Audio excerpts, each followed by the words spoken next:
Kenapa Gibran diminta mundur? Ini bukan cuma soal jabatan. Kita pasti sudah mendengar soal isu terbaru.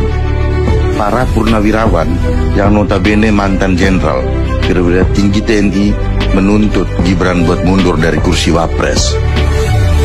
Gila sih, Gibran yang baru saja dilantik sudah diminta turun. Kalian pasti berpikir, kenapa bisa sampai begitu? Santai bro, kita bahas satu-satu. Pertama, ini soal drama Mahkamah Konstitusi. Gibran bisa maju karena aturan umur diubah.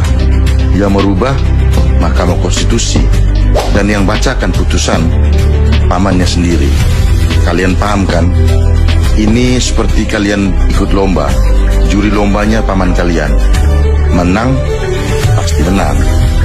Kedua, ini bukan cuma soal Gibran saja. Ini sudah menyentuh soal dinasti.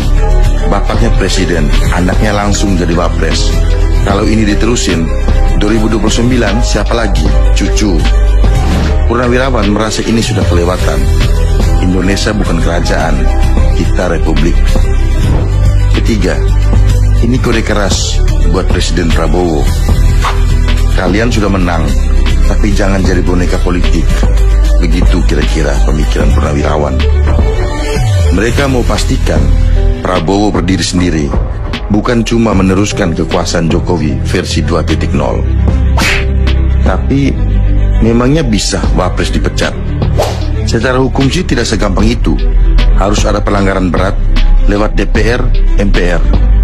Jadi tuntutan ini lebih ke pressure politik, bukan soal jabatan, tapi soal etika dan marwah demokrasi. Intinya, ini bukan drama sinetron politik biasa.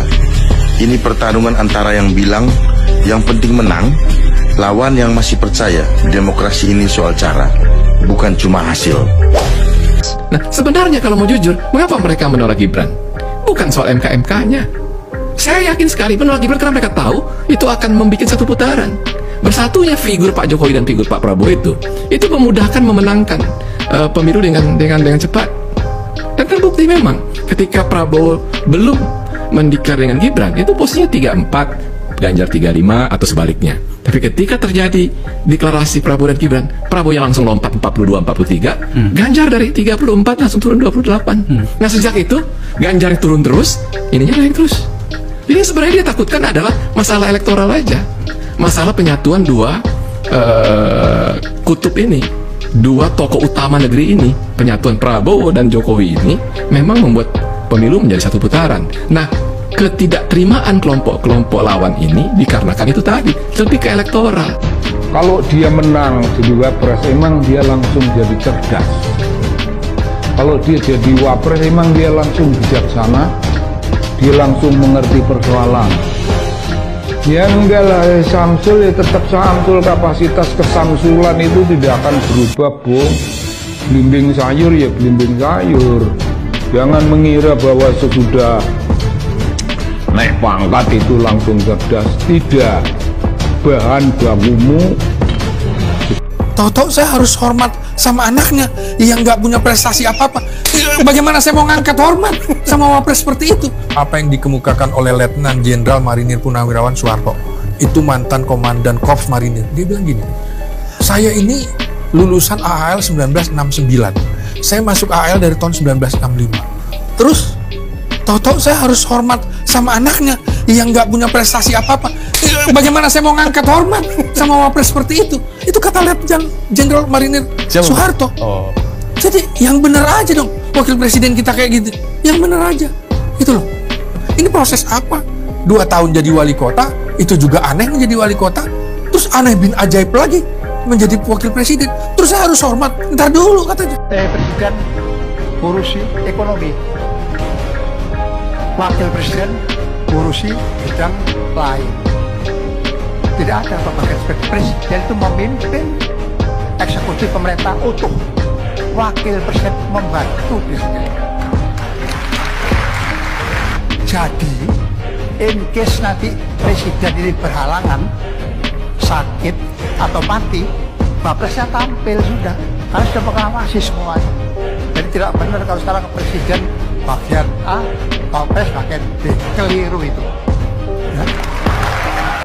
Begini kata MPR soal usulan agar Gibran mundur dari Wapres. Seperti kita ketahui, usulan agar Gibran mundur dari Wapres tertuang dalam salah satu poin dari 8 poin usulan Purnawirawan TNI. Kemudian dari usulan itu, Presiden sudah merespon melalui penasehatnya yaitu Wiranto. Nah, kini giliran MPR merespon usulan tersebut. Ketua MPR Ahmad Muzani menegaskan bahwa Gibran adalah wakil presiden yang sah yang langsung dipilih oleh rakyat, terangnya pada Jumat 25 April. Kemudian ia menjelaskan bagaimana proses pemilu 2024 yang lalu, di mana ada 3 pasangan capres dan cawapres mulai dari Anies, Prabowo, dan Ganjar. Dan kemudian Prabowo Gibran memperoleh suara terbanyak dan dinyatakan sah sebagai pemenang, yang artinya Gibran sebagai wakil presiden yang sah. Nah, soal alasan Purnawirawan TNI mengusulkan agar Gibran mundur dari Wapres melalui MPR, karena salah satunya soal putusan MK yang kemudian bisa meloloskan Gibran maju jadi cawapres. Ditambah ada kedekatan Gibran dengan Jokowi yang dianggap bisa membuat roda pemerintahan tidak berjalan independen atau tidak satu komando. Bagaimana menurut kalian? Soal keberadaan Gibran yang duduk di kursi Wapres ternyata masih banyak yang mempermasalahkan. Jadi di saat Jokowi diutus ke Vatikan oleh Prabowo malah bertemu dengan Wiranto guys, membahas 8 tuntutan Forum Purnawirawan TNI yang salah satunya ingin mengganti Gibran sebagai wakil presiden. Nah guys, melihat hal ini, saya punya firasat nih. Sepertinya kalau Wiranto sudah turun begini, berarti ada hal besar yang sedang terjadi. Mungkin nggak sih reformasi jilid 2 bakal terjadi? Karena perlu kalian ketahui guys, situasi sekarang itu hampir sama kayak kejadian 98 dulu. Dulu zamannya Pak Harto, Pak Wiranto juga kompres meminta Presiden Soeharto untuk mundur. Kalau nggak salah, beliau jabatannya dulu sebagai Panglima ABRI guys. Dan waktu itu kepala negaranya yaitu Pak Harto lagi keluar negeri juga guys, ke Kolombia. Loh, tapi kan presiden kita Pak Prabowo tidak sedang di luar negeri. Ya memang presiden kita Pak Prabowo sedang tidak di luar negeri guys. Tapi kan saya bilang tadi kepala negara, bukan presiden.